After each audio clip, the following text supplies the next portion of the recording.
눈부신 계절입니다. 이 눈부신 계절에 여러분들과 함께 시의 세계로 빠져볼까 합니다.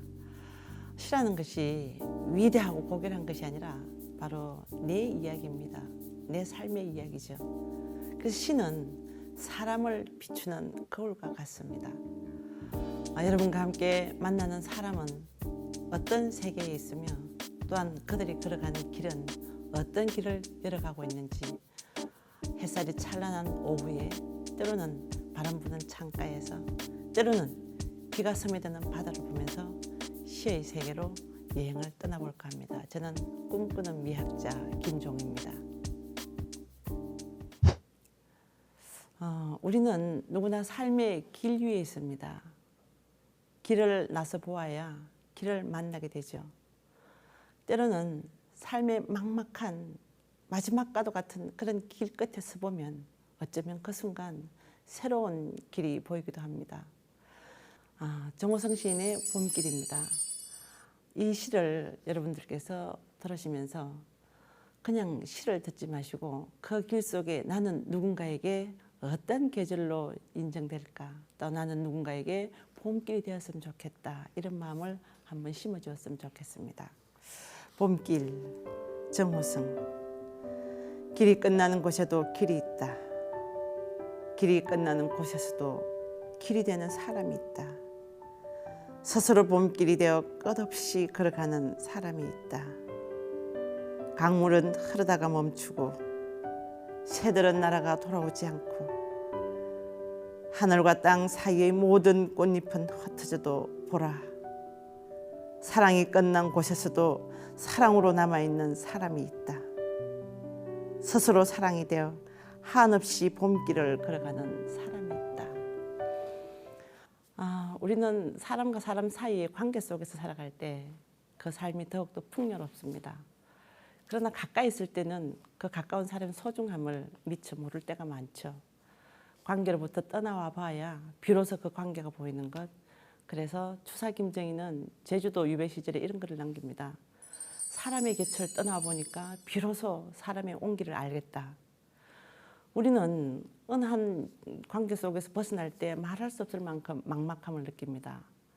조선시대 유배를 갔던 선비들도 그랬죠. 어제까지 최고의 길을 걷다가 어느 날 하루아침에 정치적 사연과도 같은 유배길을 떠날 때 아마 그 길은 이 생의 막다른 골목을 걸어가는 그 막막함, 절박함이었을 겁니다. 그러나 그 절박함을 내가 어떻게 바라보는가에 따라서 오히려 그것은 세계를 발견하고 나를 발견하는 힘이 되기도 하죠. 그래서 시인은 그 순간을 이르러서 고통, 고행이 아니라 어쩌면 삶의 여행이라고 합니다. 여러분, 여행이란 말은 참으로 설레지 않습니까? 여행은 우리로 하여금 늘 환희와 신비로움과 설렘을 주는 하나의 생명 에너지와 같습니다. 나태주 시인의 너와 함께라면 어떤 곳이든 인생은 여행이다. 그 말은 오늘을 살아가는 우리에게 참으로 많은 의미로 잔잔한 때로는 여울물로 때로는 그 끝을 알 수 없는 종소리로 다가오게 되죠. 나태주 시인의 너와 함께라면 인생은 여행이다 시를 한번 읽어보겠습니다. 인생은 고행이다. 그렇게 말하는 사람들이 있다. 우리는 여기서 고행이란 말 대신에 여행이란 말로 한번 바꿔보자. 인생은 여행이다. 더구나 사랑하는 너와 함께라면 인생은 얼마나 가슴 벅찬 하루하루일 것이며 아기자기 즐겁고 아름다운 발길일 거냐. 너도 부디 나와 함께 힘들고 지치고 고달픈 날들 다행이라고 생각해주면 좋겠구나. 지구 여행 잘 마치고 지구를 떠나자꾸나. 여러분, 삶도 여행이죠. 살아있다는 것은 다시 한번 돌아갈 수 있는 단 한 번의 여행입니다.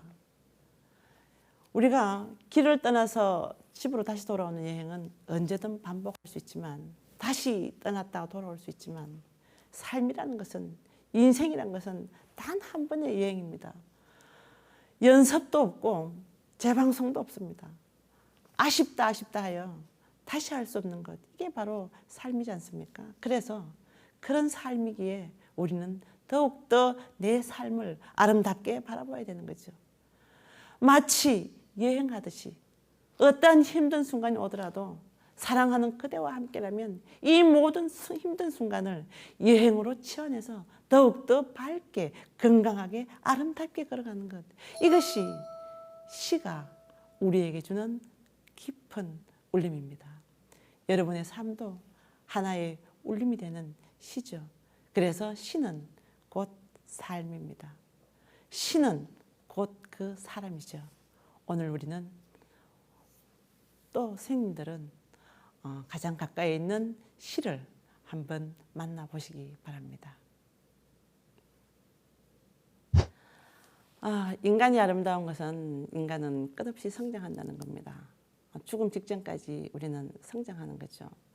물론 육체적 성장은 20대 이후에 하지 않습니다. 개별성 차이는 있습니다. 그러나 인간은 의식이 흔들리는 한 순간순간 지나가는 것을 보고 그 어떤 느낌을 주체적으로 가지는 한 그 순간은 성장하는 겁니다. 이 성장하는 힘이 바로 사랑이죠. 그 사랑이 나 자신을 위한 사랑도 있지만 타인을 위한 사랑도 있고 남녀 간의 사랑도 있고 가족 간의 사랑도 있습니다. 무엇보다 사랑은 사랑하는 그 사람을 향해서 내 인생이 결코 그에게 실망감을 주지 않는다는 측면에서 사랑은 나를 지속적으로 성장하게 만듭니다. 그래서 사랑은 때로는 고독하고 때로는 아프고 때로는 외롭지만 그 외로움을 통해서 새로운 자그마한 희망의 씨앗을 품게 되는 거죠. 그 외로움이 예술의 씨앗이 됩니다. 세계적인 화가 김한기 뒤에는 김향안이라는 그의 아내가 애틋한 사랑을 주었고요. 또 우리에게 너무나 천재 화가로서 아픔을 주지만 이중섭도 그리워하지만 다시 보지 못했던 그 가족을 향한 그리움을 애틋한 편지글로 남겨둡니다. 이 20년 동안 5,000통의 편지를 주고받았던 청마 유치원과 이 이영도의 사랑은 더더욱 말할 필요가 없죠. 그 2,000통 가운데서 구구절절한 사랑의 은혜는 시인에게는 무사람들의 가슴의 영혼을 일깨우는 시어로 자리 잡은 거죠. 구구절절한 그 마음을 시어로 표현할 때 청마의 마음은 이미 이영도에게 가닿았습니다. 그들 사이에게는 통영의 말없이 찰랑이는 윤설이 하나의 언어로 다가가는 거죠. 청마 유치안의 파도야 어쩌란 말이냐를 한번 만나볼까요? 청마 유치안에 가슴이 시리도록 아름다운 연시 파도야 어쩌란 말이냐를 한번 소개하려고 합니다. 여러분은 이 시를 들으면서 통영 앞바다의 윤설로 반짝이는 시어를 한번 생각해 보실까요? 그 시어를 내 가슴으로 내가 던진 그물로 낚는 그런 상상을 해보시면 아마 이 시는 또 다르게 와닿을 겁니다. 파도야 어쩌란 말이냐, 파도야 어쩌란 말이냐, 님은 묵같이 까딱았는데 파도야 어쩌란 말이냐. 절절한 사랑의 언어입니다.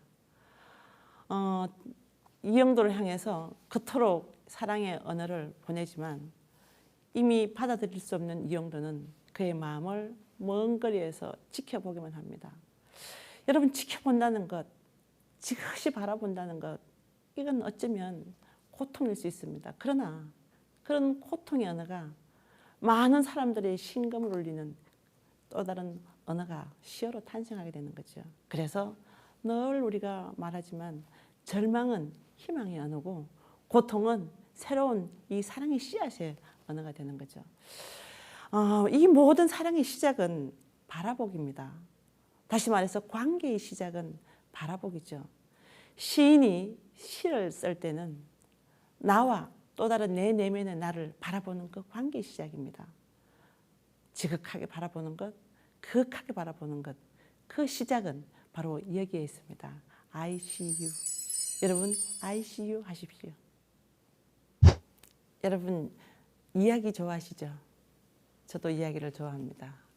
어려서는 할머니, 할아버지 무릎에 누워서 이야기를 들었죠.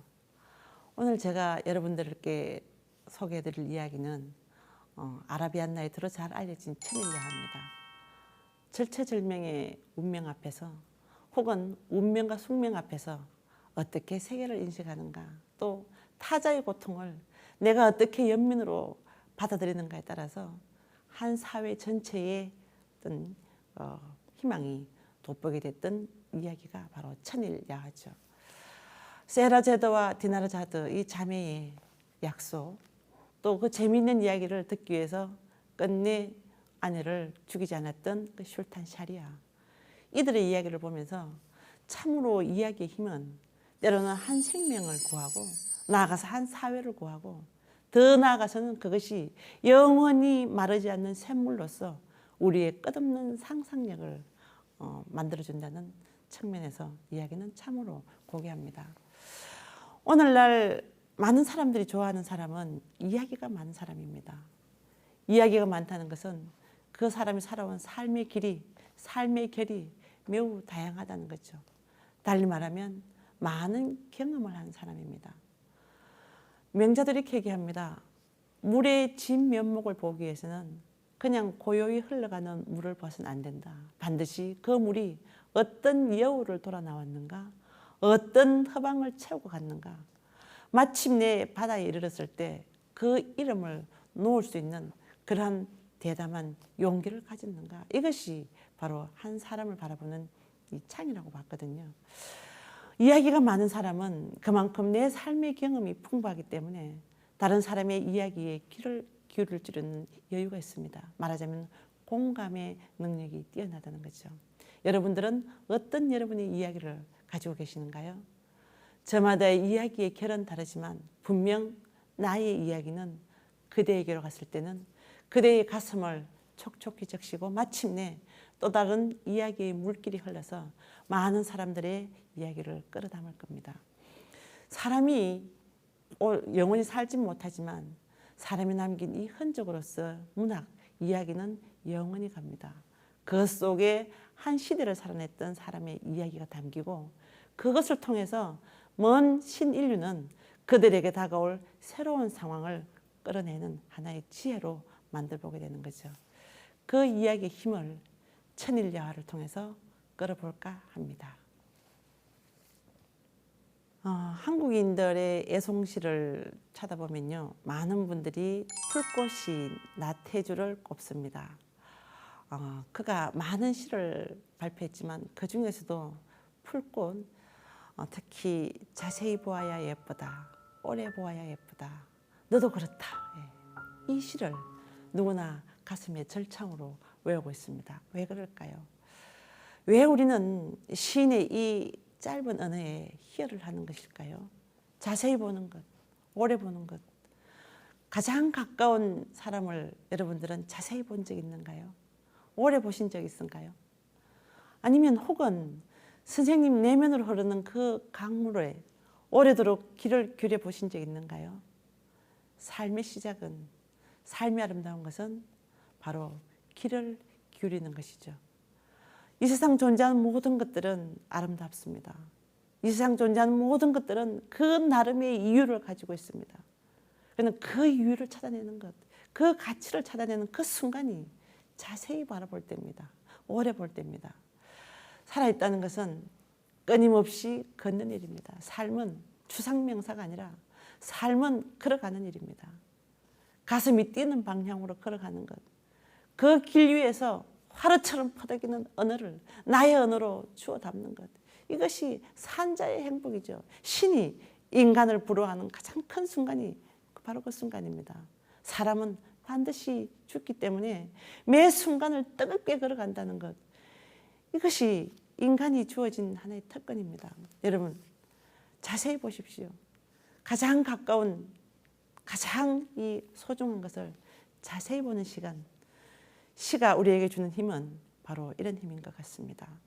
지금까지 하나의 피사체로 스쳐갔던 것이, 하나의 내 눈에서 그림처럼 스쳐갔던 것들이 마치 내게 와서 내 영혼의 샘물로 솟아나는 것. 문학이 주는 힘은 바로 그런 것 아닐까요? 시가 있는 오후입니다. 이 시가 있는 오후는 시를 읽는 그대들에게 멋진 황홀한 선물이 되었으면 좋겠습니다.